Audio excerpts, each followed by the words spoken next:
नमस्कार दोस्तों, prep India में आपका स्वागत है। प्रेप इंडिया चैनल जो बनाया है वो आपको कॉम्पिटिटिव एग्ज़ाम्स जो कि आरआरबी, एसएसबी और बैंकिंग के जो एग्ज़ाम है उसमें आपको क्रैक करने में मदद मिले। अभी फ़िलहाल एसबीआई पीओ का एग्ज़ाम आने वाला है, उसी की तैयारी में मैंने पास्ट एसबीआई 2015 में से कुछ क्वेश्चन लिए हैं जो रीजनिंग क्वेश्चंस हैं 2015 में पूछे गए हैं और मेमोरी बेस्ड हैं। आइए देखते हैं क्या है वो क्वेश्चंस। इसमें से 3 क्वेश्चन है इसमें टोटल। पहला क्वेश्चन है सर्कुलर अरेंजमेंट, दूसरा है blood relations and family tree पे बेस्ड है और तीसरा एक पजल बेस्ड है। तो देखते हैं पहला क्वेश्चन क्या बोलता है। पहला क्वेश्चन पढ़ते हैं। A B C D E F G and H are sitting around a circle facing the centre. Circle के आजू अराउंड बैठे हुए हैं और सेंटर्स को फेस कर रहे हैं। B is second to the right of D who is third to the right of F. C is second to the left of A who is second to the left of F. G is third to the right of E. तो सब पहले circle बना लेते हैं ताकि उसके around इस 8 लोग बैठेंगे। ये एक सर्कल बना लेते हैं। ओके, सर्कल बन गया है। इसको 8 पोजीशन मार्क करते हैं। 1 2 3 4 5 6 7 8। ओके, अब कंडीशंस पढ़ते हैं। B second to the right of D, तो एक डी बना लेते हैं और बी उसके राइट साइड में है बी, तो 1 2 बी उसके राइट साइड में है। और D who is third to the right of F, F के राइट में है मतलब डी के लेफ़्ट में एफ़ हुआ या एफ़ के राइट में डी हुआ। तो 1 2 3 F. D who is third to the right of F, तो एफ़ अगर यहाँ है, इनका राइट ये हुआ, ये लेफ़्ट हुआ, तो 1 2 3 डी हो गया। पहला सेंटेंस हो गया। अब C is second to the left of A who is second to the left of F. C second to the left of A, तो ये सी और ए तो नहीं पता कहाँ है, लेकिन हमें पता है एफ़, एफ़ है यहाँ पे। इनके ए जो है वो लेफ़्ट में है एफ़ के, तो ए लेफ़्ट में है। कितना लेफ़्ट में है? 2 सेकेंड लेफ़्ट में है, तो 1 2 ए यहाँ हो गया है। अब इसके आगे चलते हैं। ए मिल गया, तो अभी हमें सी मिल जाएगा जो कि ए के लेफ़्ट में है सेकंड पोजीशन में। ए के लेफ़्ट में सेकंड पोजीशन मतलब लेफ़्ट ये हो गया 1 2, तो यहाँ पे सी रहेगा। G is third to the right of E. अभी थर्ड पोजीशन मतलब यहाँ पे तो सिर्फ यही 3 पोजीशन बची हैं, तो अगर हम यहाँ पर ई बना दें तो इनका राइट यहाँ हुआ, लेफ़्ट यहाँ हुआ, तो 1 2 3 यहाँ पे जी बचे हैं और लास्ट का आखिरी जो एच बचा है वो यहाँ बैठे हैं। चलिए अभी क्वेश्चंस देखते हैं क्या बोलता है। Question number 1, in which of the following combination is the first person sitting between the second and the third person.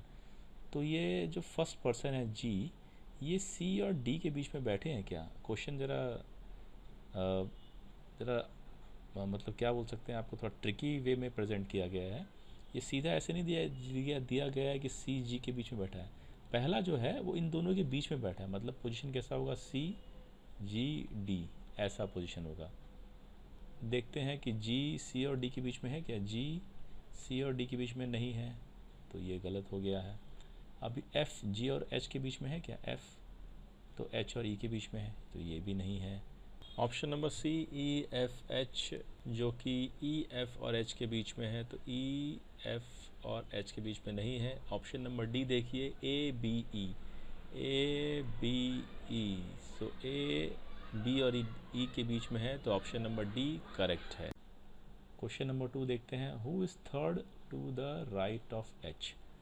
H ये है, इनका राइट ये हो गया, इनका लेफ़्ट ये हो गया। अभी थर्ड मतलब 1 पोजीशन, 2 पोजीशन, 3 पोजीशन, तो सी हुआ। क्वेश्चन 2 का सी पार्ट करेक्ट है। अब थर्ड क्वेश्चन पढ़ते हैं। Who is immediate right of A. Immediate right का मतलब होता है कि जस्ट एग्जैक्टली उनके बाजू में बैठा हुआ है। अभी ए यहाँ है, उनके इमीडिएट राइट मतलब यहाँ पर ई है, तो बी पार्ट ई राइट है। अगला क्वेश्चन देखते हैं, what is H position with respect to B. H कहाँ है, यहाँ है एच, इनका position with respect to B. With position with respect to मतलब तो बिल्कुल ऑपोजिट है, लेकिन पोजीशन क्या हुआ, 1 2 3 4 या 1 2 3 4, मतलब कि ये फोर्थ है राइट से भी और लेफ़्ट से भी। तो फोर्थ, ये तो फिफ्थ हो गया, ये थर्ड हो गया, ये थर्ड हो गया, ये फिफ्थ हो गया। तो फोर्थ टू द राइट या fourth to the left, but option में लेफ्ट दिया है तो हम ये वाला मार्क करेंगे। Who is immediate left of G. G ये हैं, इनका राइट साइड ये हुआ, इनका लेफ्ट ये हुआ। इमीडिएट लेफ्ट मतलब बिल्कुल बाजू में, लेफ्ट साइड में एच, तो एच हो गया है। अगला क्वेश्चन है, in a family there are 6 members A B C D E F G and H. Okay, तो ये 6 मेंबर्स हैं, इसमें से A and B are married couple. ठीक है, अब ए यहाँ बना दीजिए और ये दोनों मैरिड है तो एक ही लाइन में आएंगे।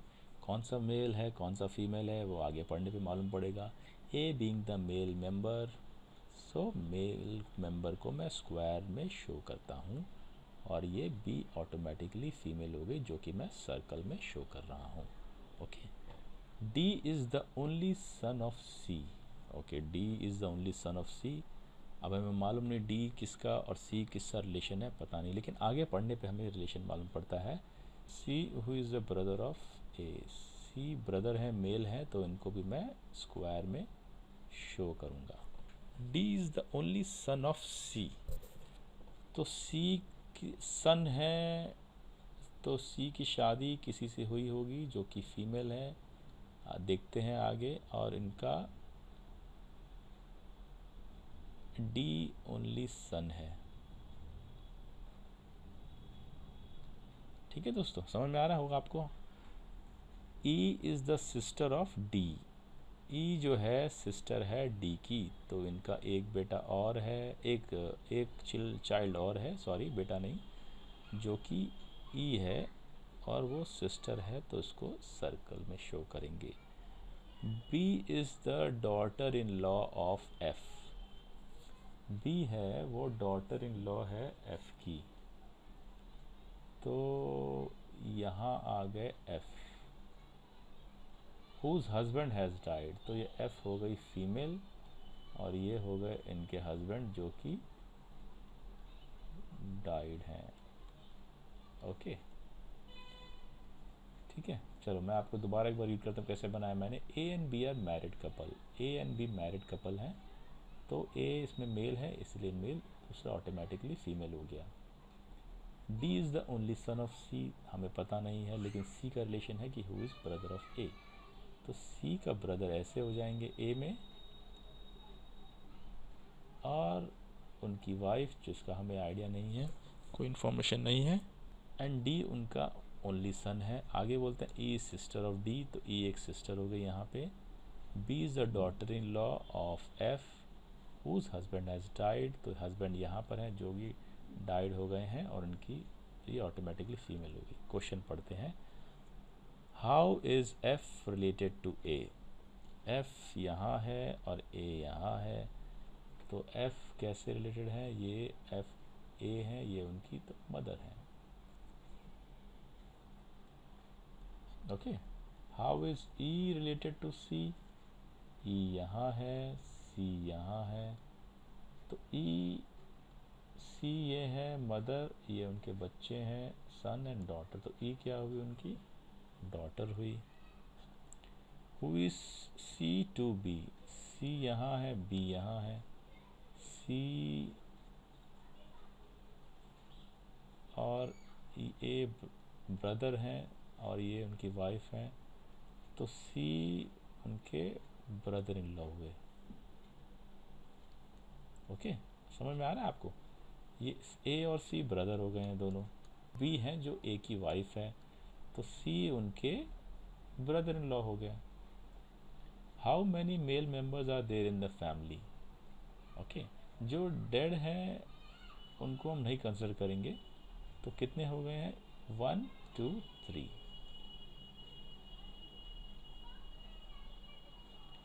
How is F related to C, F और सी का क्या रिलेशन है, एफ तो सीधे उनकी मदर हो गई हैं।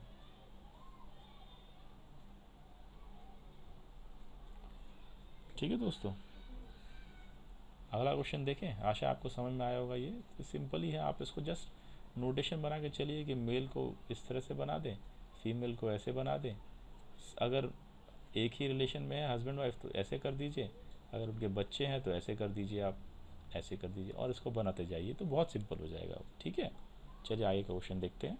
PQRSTV and W are 7 members of a club. तो यहाँ बना देते हैं PQRSTVW are 7 members of club. Each of them has a favourite sports from chess chess. तो एक स्पोर्ट्स कर देते हैं यहाँ पे। स्पोर्ट्स 1 2 3 4 5 6 7। ईच ऑफ देम है also specific choice of colour. तो कलर भी उनकी अलग अलग हैं, तो कलर का एक बना देते हैं और उसके आगे कंडीशन पढ़ते हैं। ठीक है, यहाँ से कंडीशन चालू हो रही है। R likes green and his favourite sport is badminton. R को बैडमिंटन पसंद है और उनका फेवरेट कलर है green. V's choice of colour is neither red nor black. V का अब नाइदर रेड नॉर, ये जो मैंने किया है ये नॉट का साइन है, ये नाइदर रेड नॉर ब्लैक। ठीक है, मतलब वी का रेड भी नहीं होगा और ब्लैक भी नहीं होगा। Okay. T's favourite sport is neither table tennis nor basketball. T का जो स्पोर्ट्स है ना कि टेबल टेनिस है, जो कि मैं टीटी लिख रहा हूँ, और ना कि बास्केटबॉल है। ठीक है दोस्तों, ये सवाल ज़्यादा मुश्किल नहीं है, सिंपल ही है। आप धीरे धीरे कंडीशन को फॉलो करते जाइए। The one who likes blue does not like carrom. Okay, तो इसको हम पता नहीं कौन सा है, तो ये कंडीशन को हम थोड़ा मार्क कर लेते हैं। ध्यान रखिएगा, इसको हम बाद में आएंगे इसके पास वापस। The one who likes volleyball does not like yellow and grey. इसको भी हम बाद में आते हैं। Q's favourite sport is lawn tennis. Q का फेवरेट स्पोर्ट है lawn tennis and he likes black. उनको ब्लैक पसंद है। Okay. The one who likes volleyball, sorry तो दोबारा गए यहाँ, S likes white, S like white. W like basketball,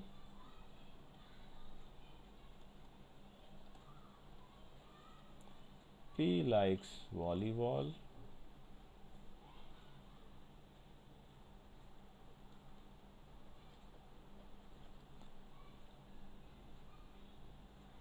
T likes blue, the one who likes basketball does not like grey.